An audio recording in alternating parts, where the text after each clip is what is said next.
Hey guys, welcome back to In the World Not of It. I am Lane, I'm Siddons. I'm Matt. I'm Lincoln.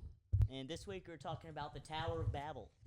We're just going to carry on with our Falls of Humanity, what we've been talking about the past two episodes. But before we get started with that, we want to thank y'all for liking our newest post. And today we're actually filming on the day where we posted earlier today, if that makes any sense. Every Wednesday at 8 a.m. you can find us on YouTube or Spotify, which y'all should definitely go follow and Right like here. and turn on your notifications. Everywhere. Right here on the If you're on YouTube, it'll be right here. Our camera's working this week. This is also, what am I thinking?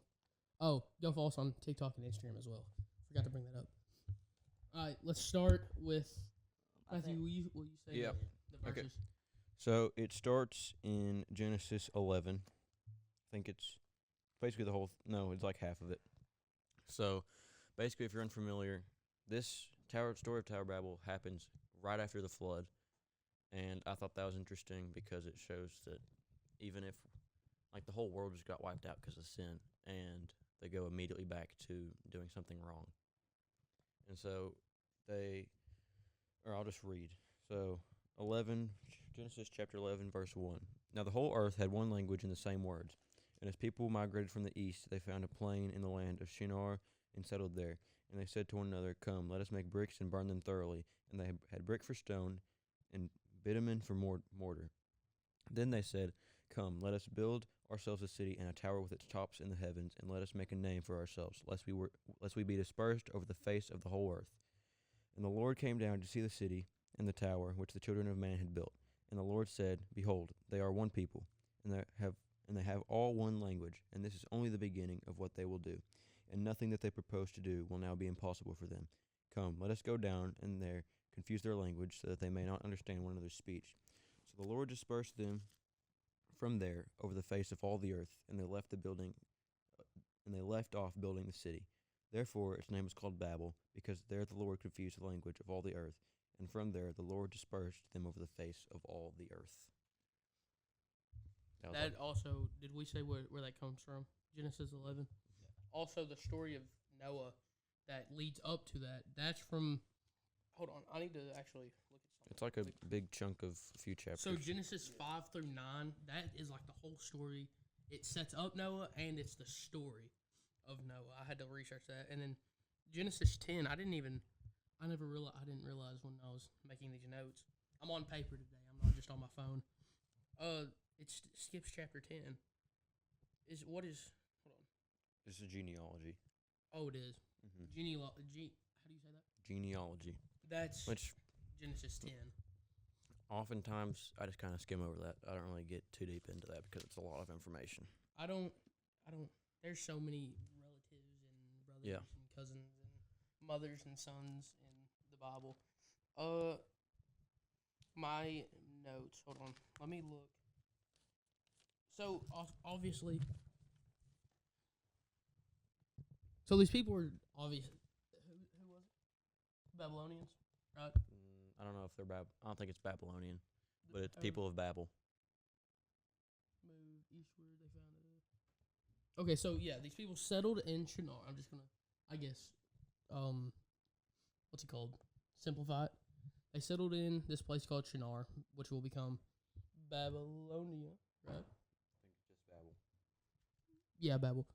And God comes down. They're trying to build this tower to the heavens, as they say. And I feel like one of the things we see in the Bible a lot that goes along with this is the people think, so they would build like these pyramids. Obviously, we've heard about that. We've heard our youth pastor talk about that. They'll build these pyramids, and they go all the way up, thinking maybe the gods will dwell in the top, right? I'm not getting this. I'm like not getting confused or anything. I think You know what I'm talking? Yeah. And so basically, they always build these tall towers and tall pyramids for the gods to come and thinking if you sacrificed up there that the gods would eat your food and he would bless your nation. Yeah. Kind of like how the Greeks had a thing on Mount Olympus, like Yeah. the temple there. Exactly. And that's why they would build really tall. So he's wanting to build, so I'm going to call them the Babylonians. I don't really know what people, they just says they're moving eastward, unless I'm missing something. So these people are moving eastward. They want to build in Shinar. And I think I can see people getting mad. Like, why would God not allow these people, to build their community in the place where they choose? Putting themselves on the same level as God. Exactly. They're trying to build themselves up almost with the tower. I feel like it could be a symbol. Yeah. I'm starting to sound like English teacher, but I feel like it's almost symbolic. They're trying to build themselves up to be on God's level, kind of like they're doing with this tower. And as we know, you can do whatever in this world. You're not going to be. God is way up here. Just for you visual learners on YouTube, God's way up here, and we don't deserve His love yet. He shows it to us every single day. And when you feel like you don't deserve God's love, we don't yet. He's still there. So God's going to love you no matter what. But yeah, visual learners, God's up here. They're trying to build to that level. It's not possible. Not how it works. They can build however big they want this tower. They can have this community. They can sacrifice whatever. It's not enough to get to God's level. That's kind of what I'm thinking. Yeah. I just got out of practice. I'm still kind of winded. But I feel like that is why He tears them down, obviously, and then they scatter. Yeah. What'd you say? So the Lord dispersed them from there over the face of all the earth. And they left off building the city. Doesn't Babel mean confusion? It's like Babel, like Babble. Yeah. Yeah. What is it? I know, but I Babel is just like. Is that not even mean? Oh, that makes sense. Like babbling. Yeah, babbling. Okay, that makes sense. I'm sorry. I'm also eating, so if the rapper's really loud, I'm sorry. But Okay. my bad. Somebody say something. I'm chewing. Okay. My bad. Well, I was gonna talk about how this story is an example of how God's plan is. We have a plan for our lives, but God also has a plan, and that plan's more important than whatever plan we have. Because they had this big idea for a city. They're gonna build. What was it? Let us build ourselves a city and a tower with its top in the heavens, and let us make a name for ourselves, lest we be dispersed over the face of the whole earth.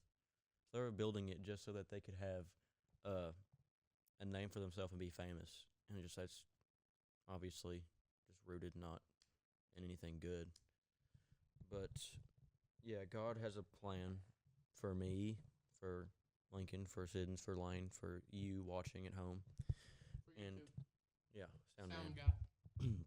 He has a plan for all of us, and that plan is perfect. And that makes the stuff we go through for the plan may not be perfect, but the result is perfect.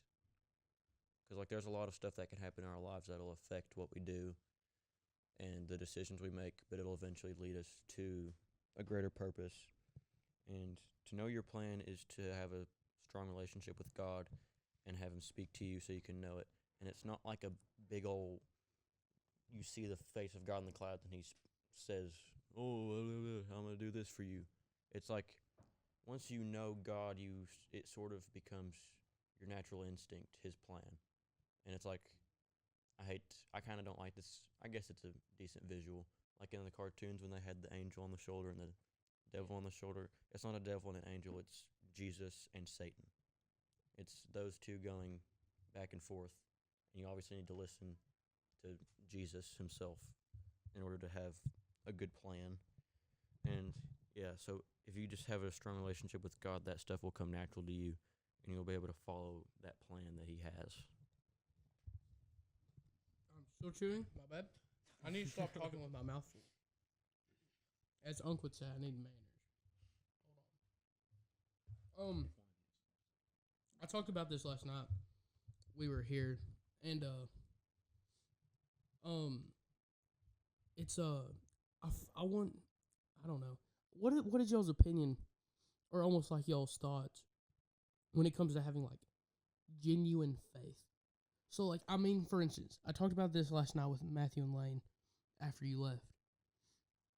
When I was younger, I would always think about, God and prayer, and if I was doing, the right thing. And I would, while I was praying, I would do the normal prayer, maybe at night or whatever.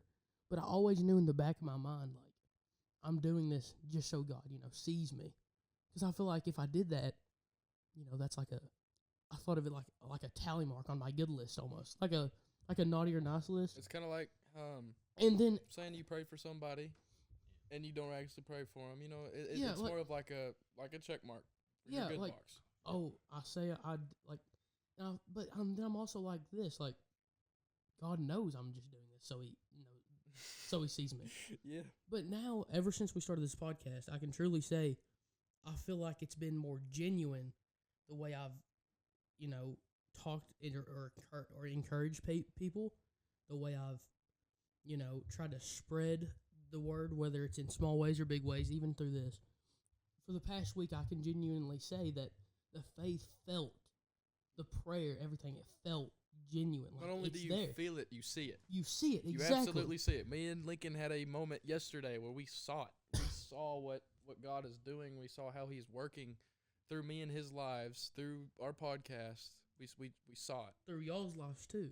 Yep. And there's gonna get to a point you might be thinking, you might be in a spot right now where you're lukewarm, some would say, or you're still not on the fence about it. There's a lot of people that are on the fence, and with Christianity, you can't stay in one spot forever, because when you I have a quote actually. I think it's like, The tree falls the way it leans. exactly, and Okay, yeah. if you don't lean towards God, there's a less chance that the tree falls toward Him. The tree being your life. But the quote that I have that really I feel like captures. Hold on. But it's also, you don't need to be leaning towards God. You need to be all the way. Exactly. You almost need to be falling. Yes, you need to be falling. Oh, when it feels scary to jump in, that's exactly when you jump. Otherwise, you end up staying in the same place your whole life. So when you're scared that this person might cut off this friendship because I start doing the things with the Lord, maybe it looks weird. Maybe it looks even embarrassing. Me and Sins were talking about yesterday, putting hands up during, service. Maybe it feels uncomfortable. Maybe you're scared to jump in because of what others in the world might think of you. That doesn't matter. Christianity is something you dive head first in or start running towards, and you don't look back. All that matters And- is that you're doing it to praise the Lord. You're doing it for your good. Exactly. And Mm. I felt like to have genuine faith, you have to put into work and study. I've studied more of the Bible the past 2-3 weeks doing this podcast, and I feel like my eyes are, now I'm still obviously working. You should always be working and practicing. I'm not saying I'm perfect now. I'm not even close to perfect. But I feel like, I'm starting to go towards in the right direction, doing better. I feel like I'm doing better. And I hope that this podcast, whenever you listen to it, maybe something hits in your brain. Maybe it clicks, and it pushes you to start doing better too in the ways of the Lord and not the earth. I do want to say something. I got asked a question today by someone, and they know who they are. They don't want to be named, but they were talking about relationships, like with God and with like how that works. And with a relationship with God is definitely a lot different, but almost, I don't want to say similar, but it's kind of the same. I'm not sure how to word it. As with a person, right? Yeah. Because if you have a friend, let's say, and you're always like just lying to him, not doing stuff with him, but you still do all that, then is it really your friend? Yeah. It's But with God, He will always forgive Yeah. you, but it's still I mean, yeah, any relationship with God is the same as being with a human in my eyes. Yeah. And like I said, you can talk to him, he can talk to you. So like when you pray, don't make it so one-sided, because a conversation goes two ways. So you gotta kind of, like we do at church camps, we do first fruits, where we just sit there and we just close our eyes, pray for a minute, and then just listen. Listen to the birds, listen to, like sometimes when we're at the beach, listen to the beach. Just kind of listen, and sort of God will kind of give you ideas and stuff to do, but also something to go back to the worship thing. And Lane can testify that this happened at our church camp that we went to. There during worship, in the other songs, not many people would have raised their hands or do anything. But there's one song, "Gratitude" by Brandon Lake, where it specifically says, "I throw up my hands and praise you again and again." And then just everyone basically was doing it. So I feel like when you're with God, don't do something when you're specifically told to do it. Just do it. If that makes any sense. Yeah. Also, if Background noise, I'm there's very sorry. any noise. So We had a hard time scheduling filming, Yes. and we're just trying to get it in, real quick. And Because we care about showing stuff to you, because maybe you don't always get to hear We it. left a note up there, but it's clear. Yeah, I even Ignore told that. our youth pastor fellow. But it's okay. I mean, humans are going to be humans. You can't hate them. Sid, you look like you have something ready to go. I'm ready, my guy. I feel like we're cutting you off, and I'm very sorry. No, we're good. Matthew, can I have a sip of this? I'd like to talk to the lost a little bit. Or I'd like to show you a couple verses. Romans 10:9 says that if thou shalt confess with thy mouth the Lord Jesus, and shalt believe in thine heart that God hath raised him from the dead, thou shalt be saved. So man, God, I really don't know how any way else to put this, but God is always there, and you can always call on him to save you. As Christians, it is all of our job to spread the gospel and spread the word. And then here's another one, Romans 3:23, for all have sinned and come short to the glory of God. But I like that verse. That was I the do verse too. when I got saved at your Mhm. church. There was Yeah. a mini camp, and I went one night with one of my friends, and they told that verse, and then they were like, if you don't, they made us pray or close our eyes. Of course, nobody's closing their eyes. I did because I'm a good kid. And you're like, if you don't know Jesus, if you've never been saved, raise your hand. I'm like, oh. I don't Right. know that guy. And then I knew everybody knew it was me because I'm not very quiet getting up out of the seat when we're crisscross applesauce. But yeah, and then I just feel my friend go right on my shoulder. I'm like, you're not supposed to know this. You're not supposed to know I did that. They're running. There's no running in the house. That's what my mom always said.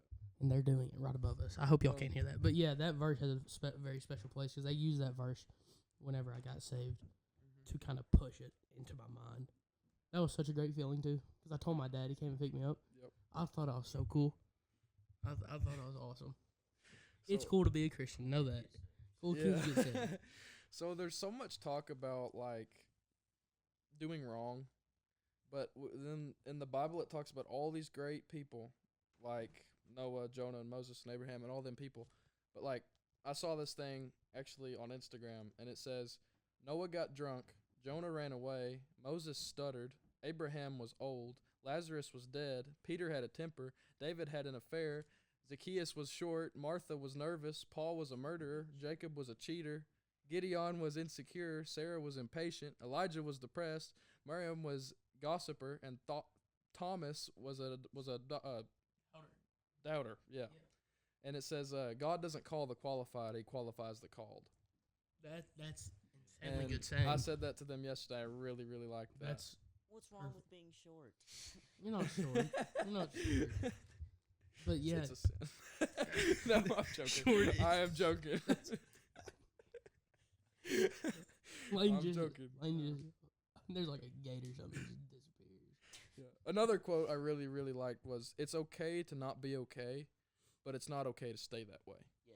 That is very true. I really like that one. Yeah. You have to cast all your pains and anxieties on God. And that can be hard. It really It can be very hard because you think you can do it yourself, but You in can't. reality, you cannot do it by yourself. It doesn't work. I would want to take a second to note anxiety sucks. It really does. I know it does. And if you do have anxiety, I do encourage you to somehow find the time to pray about it. Anxiety, depression, any mental health. Mental health is I would say almost more serious than, physical health at some points. Because people just get with their thoughts, and if you're struggling with anything mental, I truly, truly hope if you're hearing this that you can reach out to someone, even though it may feel uncomfortable. Like we've said it today already. don't stay in that same spot. Try to get out of it, but don't try to get out of it in the wrong way. If you can't talk to anyone, talk to God. Exactly. And I really encourage you to build up even if you have very little faith in God right now.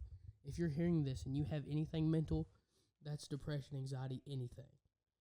Just find a little bit of faith. The faith of a mustard seed is what it's often referred to, and that can save you. Mm-hmm. I urge you to find that and to pray about it, because God can get rid of anything. I know He can. But, people also do say don't use God as a wishing well. Yeah. I'm not saying go Not a pray and genie. be like, give me a Lamborghini and $1 billion. That's not how it works, because there's more things to life than that anyways. When I was little, I used to pray for Lego sets. Legos are so cool. I'll say that. Lego sets are Did cool. you get them? Hey, I was- sometimes God doesn't give you the things you want, Yeah. just to show you the importance of how little importance they have. Like, Here you go. yeah, no, God knows what's better for you. He knows better for you. So sometimes you'll pray for things, whether it's a Lego set or like something a lot more serious like someone's health. He knows what's better and He has a plan. Yeah. So don't be discouraged if you don't get what you want, or don't get mad at Him. He knows what's best for you. And it's just the same as the people of Babel. They wanted a big town that would get themselves fame, which this may, I think, only me and Lincoln and Sam will understand this. If you've ever read The Man That Corrupted Hadleyburg, they were so obsessed with their reputation of being honest that they were not honest at all. Yeah. And it's just that. The analogy that my dad always used is we had this dog named Tucker, and Tucker would always want to go outside and play on the road by my house. You know what I'm talking about. And we wouldn't let him, and he would get mad at us for not, because he wanted to go play on the road. But we knew it was best for him to not go play on the road. And that's the analogy he always uses. I think it's a simple way to put it.